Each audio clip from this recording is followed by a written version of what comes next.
दोस्तों, आज की हमारी कहानी है दयावान भूत की। दयावान भूत पर आ रही है असीम दया।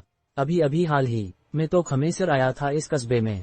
ऐसा कस्बा जो धीरे धीरे शहर का रूप ले रहा था।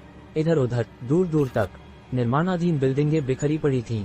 कहीं कहीं आसपास में कई सारी बिल्डिंगें बन रही थी तो कहीं कहीं एकदम से सन्नाटा पसरा था। दूर दूर तक एक भी घर नहीं तो किसी किसी एरिया में एक आध कच्ची झोपड़ियां नजर आ जा रही थीं। दरअसल खमेसर का बड़ा भाई रमेसर इस कस्बे में दैनिक मजदूरी का काम करता था। उसने ही खमेसर को भी काम के सिलसिले में बुलवाया था। खमेसर बीए पास था और उसके भाई ने उसे बताया था कि इस कस्बे में उसे सुपरवाइजर की नौकरी मिल जाएगी और इसके लिए उसने एक दो लोगों से बात भी की थी। जून की तपती दोपहरी में खमेसर साइकिल दौड़ाता हुआ भाई द्वारा दिए पते की ओर भागा चला जा रहा था। उबड़ खाबड़ रास्ते पर वह तेजी से साइकिल चला रहा था। वह पसीने से पूरा भीग चुका था। उसने साइकिल धीमी की और पास में दिख रही एक कटरानी दुकान की ओर बढ़ चला।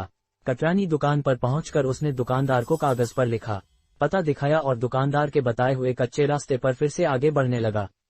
अभी खमेसर थोड़ा ही आगे बढ़ा था कि उसे 8-10 वर्ष का एक लड़का मिला।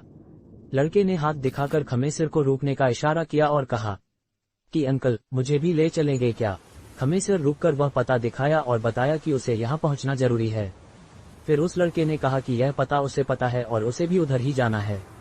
फिर क्या था, खमेसर ने उस लड़के को साइकिल पर आगे ही बैठा लिया और उससे कुछ बातें करते हुए आगे बढ़ने लगा। लगभग 5-7 मिनट के बाद लड़के ने खमेसर को एक बन रही बिल्डिंग के तरफ इशारा करते हुए बताया कि यह वही बिल्डिंग है जिसका पता आप पूछ रहे हैं। फिर लड़के ने कहा कि अंकल, पहले आप अपना काम कर लें, फिर मेरा घर थोड़ा और आगे है, वहां मुझे छोड़ देना। खमेसर ने हामी भर दी और अपनी साइकिल को उस बन रही बिल्डिंग के तरफ मोड़ दी। बिल्डिंग के पास पहुंचते ही उसे एक आदमी मिल गया जो शायद वॉचमैन था। खमेसर ने उस व्यक्ति को वह कागज दिखाया और पूछा कि ये पता यहीं का है ना? वॉचमैन ने हाँ करके पूछा कि आपको किससे मिलना है? इस पर खमेसर ने वॉचमैन से कहा कि मिसिर जी से। वॉचमैन ने कहा कि मिसिर जी तो यहीं थे पर अभी निकल गए, अब वे 1 घंटे के बाद ही मिलेंगे। कोई बात नहीं, मैंने फिर से 1 घंटे में आ जाऊंगा। जब मिसिर जी आ जाएं तो आप बता दीजिएगा कि रमेसर का छोटा भाई खमेसर आया था। मैं जरा इस बच्चे को इसके घर पर छोड़कर आता हूँ। वॉचमैन ने पूछा कि किस बच्चे को? इस पर खमेसर ने उस 8-10 वर्षीय बच्चे की तरफ इशारा करते हुए कहा कि इसे। वॉचमैन को थोड़ा अजीब लगा क्योंकि उसे कोई बच्चा दिखाई नहीं दे रहा था, पर उसने बात को टालने के लिए कह दिया कि ठीक है जाओ, पर 1 घंटे तक आ जाना क्योंकि मिसिर जी आने के 2-3 घंटे बाद फिर यहाँ से निकल जाएंगे। खमेसर हामी भरते हुए साइकिल मोड़ने लगा। अभी भी वॉचमैन मुंह सिकुड़ते हुए खमेसर को देखे जा रहा था। खमेसर बच्चे के बताए हुए रास्ते पर फिर से साइकिल दौड़ने लगा। लगभग 20-25 मिनट साइकिल दौड़ने के बाद वह एक सुनसान इलाके में पहुंचा। इस इलाके की जमीन पूरी तरह से उबड़ खाबड़ और जंगली थी। जगह जगह झाड़ियां आदि उगी हुई थीं। कहीं कहीं कुछ छोटे बड़े गड्ढे भी थे। खमेसर ने कौतूहल से उस बच्चे से पूछा कि क्या तुम इस इलाके में रहते हो? बच्चे ने हाँ कहते हुए कहा कि हाँ अंकल, मैं इसी इलाके में रहता हूँ। फिर सामने एक खंडहर जैसी जगह की ओर इशारा करते हुए कहा कि अंकल, मैं यहीं रहता हूँ, आप मुझे यहीं छोड़ दीजिए, अब मैं चला जाऊंगा। खमेसर के दिमाग में तो मिसिर जी से मिलना है, कहीं देर न हो जाए, यही बात चल रही थी। अस्तु उसने बच्चे से और कुछ पूछे बिना बच्चे को वहीं उतारकर तेजी से साइकिल मोड़कर फिर उसी रास्ते पर वापस साइकिल दौड़ाने लगा। 20-25 मिनट साइकिल दौड़ाने के बाद वह फिर से अपने पते पर आ गया। वॉचमैन ने बताया कि मिसिर जी आ गए हैं और इतना कहते हुए वह उसे लेकर उस बन रही बिल्डिंग के अंदर पहुंचा। अंदर मिसिर जी कुछ लोगों से बात कर रहे थे। वॉचमैन द्वारा परिचय कराए जाने के बाद खमेसर ने मिसिर जी की पैरवी की। फिर बातचीत हुई और मिसिर जी के ये कहने की बात कि कल से तुम काम पर आ जाना। प्रसन्न मन से खमेसर मिसिर जी का धन्यवाद करते हुए उस बिल्डिंग से बाहर निकल गया। बिल्डिंग से बाहर निकलने के बाद खमेसर काफी शांति महसूस कर रहा था क्योंकि वह लगभग 10-12 दिनों से काम की तलाश में इधर उधर भाग रहा था। वह साइकिल के पास आकर स्टैंड पर से साइकिल उतारा और उसे डुबराते हुए ही आगे बढ़ने लगा। उसे अब थोड़ी भूख भी सता रही थी क्योंकि लगभग 11-12 बजे का निकला था और अभी तक एक बूंद पानी भी नहीं पिया था। साइकिल डुबराते डुबराते वह फिर से उसी कटरानी दुकान के पास आ गया। कटरानी दुकान के पास पहुंचकर उसने स्टैंड पर अपनी साइकिल खड़ी कर दी और कुछ खाने के लिए दुकान के अंदर चला गया। दुकान के अंदर पहुंचकर वह एक टूटे स्टूल पर बैठ गया और दुकानदार से एक लड्डू लाने के लिए कहा। दुकानदार कागज में एक लड्डू लपेटकर उसे दिया और साथ ही एक जग पानी और एक शीशे का गिलास भी ले आया। लड्डू खाते खाते अचानक खमेसर की नजर दुकान में ही एक खंबे से कांटी में लटकी एक फोटो पर पड़ी, जिस पर फूल माला चढ़ाया गया था। बच्चे की फोटो और उस पर चढ़ी फूलमाला देखकर खमेसर धीरे से दुकानदार से पूछा कि यह आपका लड़का है क्या? दुकानदार ने उदास मन से हामी भरते हुए कहा कि हन बाबू, यह मेरा लड़का ही है। अभी इसकी उम्र भी क्या थी, दुनिया भी ठीक से नहीं देख पाया था, पर भगवान की मर्जी के आगे किसी की मर्जी नहीं चलती। दुकानदार की इतनी बातें सुनने के बाद खमेसर धीरे से उठा और उस फोटो के पास पहुंचकर गौर से उसे देखने लगा।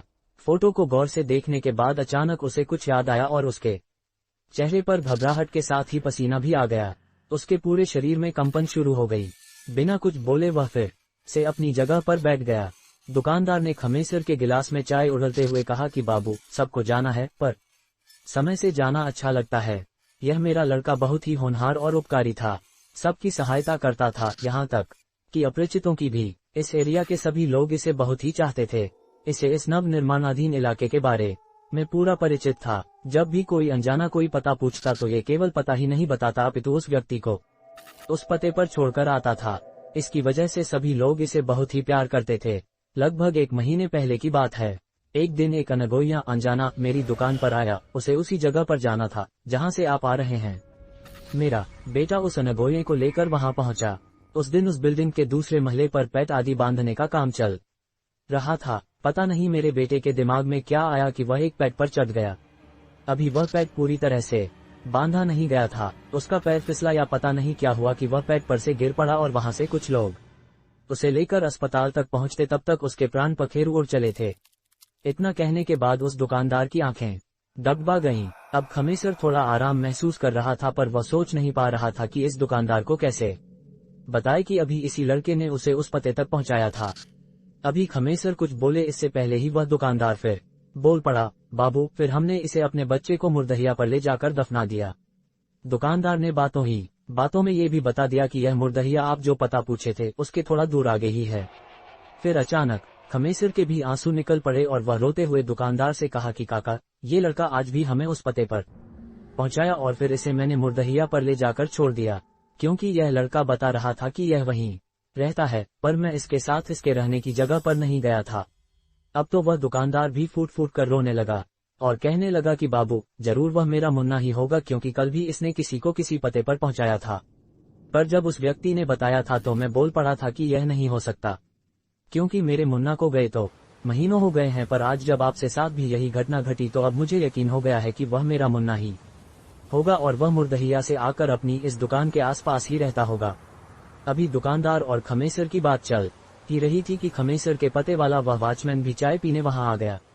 उसे देखते ही दुकानदार उसे चाय देने लगा। वॉचमैन ने चाय पीते हुए खमेसर से पूछा कि बाबू, एक बात बताइए, जब आप मेरे पास गए थे तो मैंने तो किसी को भी आपसे साथ नहीं देखा, फिर भी आप बोल रहे थे कि इस बच्चे को छोड़ने जा रहा हूँ।